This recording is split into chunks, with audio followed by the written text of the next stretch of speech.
तो 12 सीटें जिनमें से 6 से 10 कांग्रेस के खाते में जा सकती है। महिमा जी, उम्मीद अब इस दक्षिण रीजन की वजह से कुछ बनती हुई नजर आ रही है क्या?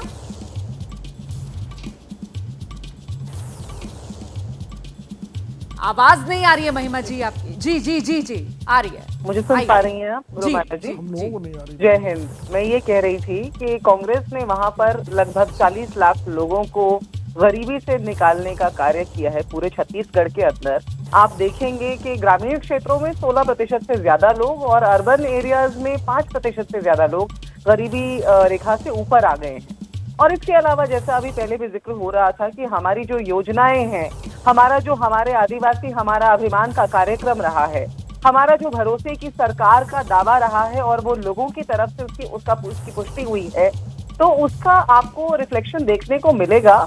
और हम अभी कार्यरत हैं जहां हमें लग रहा है कि विश्वास लोगों का शायद कुछ कम है, शायद लोगों तक योजनाएं नहीं पहुंच पाई हैं, वहां लगातार जमीन पर कांग्रेस कार्यरत है। अभी मैं देख रही थी, आप पिछला इलाका जो दिखा रही थी, तो मुझे पूरा विश्वास है कि हमारी भरोसे की सरकार रिपीट करने जा रही है 2023 के अंदर। बस जरा सा इंतजार कर लेते हैं मैम, वो बाकी 64 सीटों का हिसाब जैसे ही सामने आएगा, फुल पिक्चर सामने आ जाएगी, फिर बात कर लेंगे के शर्मा जी। लेकिन जो अभी कह रही थी ना वो कि हमारे आदिवासी हमारा अभिमान, और नाराजगी क्या बीजेपी में इस बात को लेकर कि साहब आदिवासी प्रदेश अध्यक्ष उसको भी पार्टी बदल देती है, वहां हमारा आदिवासी उसका अपमान, ये सेंटिमेंट बीजेपी को भारी तो नहीं पड़ रहा है?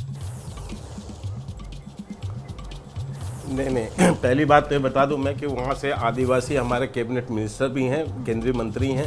लेकिन मैं आपके आंकड़े पे बात करना चाहता हूँ जी। आप बीजेपी का आप टॉप देखिए 15 और कांग्रेस का टॉप देखिए 19।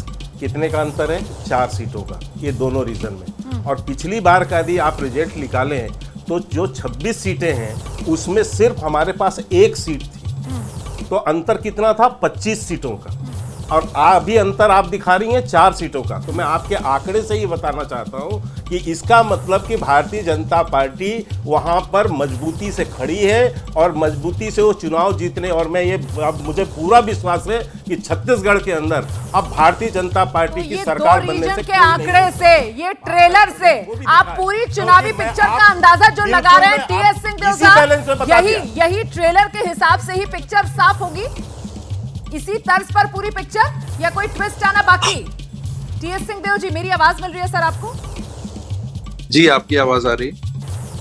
जी सर, अभी तक जो आंकड़ा सामने निकल कर आया है, उत्तर छत्तीसगढ़, दक्षिण छत्तीसगढ़, बीजेपी की तरफ से कहा जा रहा है कि साहब 2018 में चले जाइए, सिर्फ इन दोनों रीजन से 1 सीट हमारे खाते में आई थी। करीब करीब क्लीन स्वीप कांग्रेस का इन दोनों रीजन पे, लेकिन इस बार तो बीजेपी फाइट में है। वो कह रहे हैं इसी से आप अंदाजा लगा सकती हैं कि जब मध्य छत्तीसगढ़ की तस्वीर खुलेगी तो कैसे सरकार 2023 में बीजेपी बना ले जाएगी। यही रहने वाला है क्या आंकड़ा आपकी नजर में?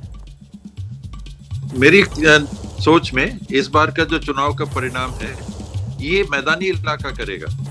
रायपुर, दुर्ग और बिलासपुर संभाग की जो 66 सीटें हैं, 64 सीटें, ये 64 सीटें तय करेंगी कि सरकार किसकी बनेगी। तो मध्य छत्तीसगढ़ मतलब 64 सीटें, उससे तय होगा, वही निर्णायक रहेंगी कि अब की बार छत्तीसगढ़ में किसकी सरकार। रायपुर के लोग क्या कह रहे हैं, सीधे आपको लेकर चलते हैं ग्राउंड जीरो पर, ज्ञानेंद्र तिवारी के पास। ज्ञानेंद्र। रोमाना, देखिए, बस्तर से अगर कुछ भी 37% हमारे ओपिनियन पोल ने दिखाया है, तो अगर 37% भी वोट मिल रहे हैं बीजेपी को, और सीटों का आंकड़ा जो हम बता रहे हैं, बस्तर में अभी एक भी सीट नहीं है।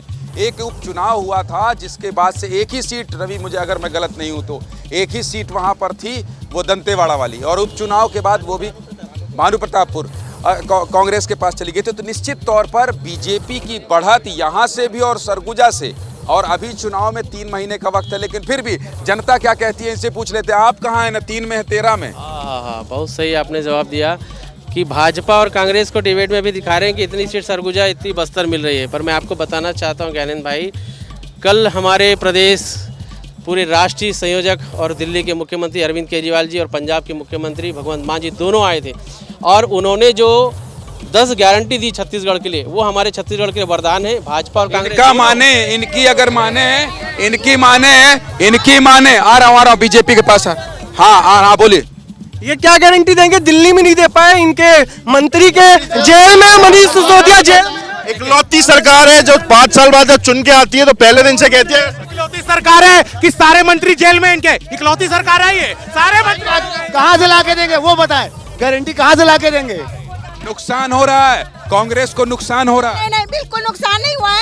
बस्तर की बात कर रहा हूँ। बस्तर की बात क्या नहीं होगा, नहीं नुकसान होगा नहीं, क्या नुकसान हुआ है? हमारी कांग्रेस की सरकार इतना अच्छा काम कर रही है। अभी 2-3 महीने में चुनाव है, ये चुनाव ही माहौल चल रहा है, उसमें पता चल जाएगा। सरकार हमारी भूपेश बघेल बहुत अच्छा काम कर रही है। इधर कांग्रेस यही स्वामी आत्मानंद को इन्हीं के, कोई दिल्ली में गारंटी मांग रहा है, कोई छत्तीसगढ़ में गारंटी मांग रहा है, रोजगार की महंगाई की बात कोई नहीं करता, आदिवासियों के मुद्दों की बात। समाजवादी से, समाजवादी पार्टी से यूथ का अध्यक्ष हूँ, तो समाजवादी पार्टी जहाँ भाजपा की सरकार है, मणिपुर में देख लो, भाजपा यदि छत्तीसगढ़ में आई तो मणिपुर वाला। आप पार्टी कोई ब्रांड नहीं है तो इनकी गारंटी का क्या भरोसा? ये देखिए, मैं पूरी जिम्मेदारी से कहता हूँ, जो ये आम आदमी पार्टी आज मिली है वहाँ पर देखिए। बस्तर की बात करो यार, कहाँ उनके ट्रैक में फंस गए। में देखिए भाई साहब, जिस व्यवस्था में आज आपके ही चैनल में दिखाया जा रहा है जो रिपोर्ट, ये वो रिपोर्ट रिएक्शन आप देख रहे हैं। सियासी पारा चढ़ता हुआ जमीन पर इस वक्त छत्तीसगढ़ में, और साथ ही बस चंद लम्हों का इंतजार और फिर आपके सामने वो फाइनल नंबर जिसका आप बेसब्री से इंतजार कर रहे हैं। 90 विधानसभा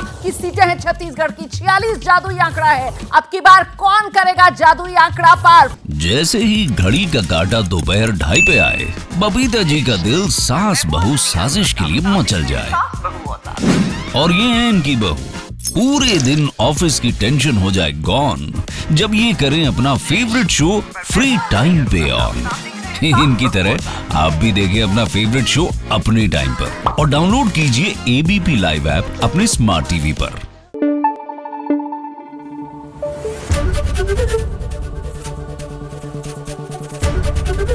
एबीपी न्यूज आपको रखे आगे।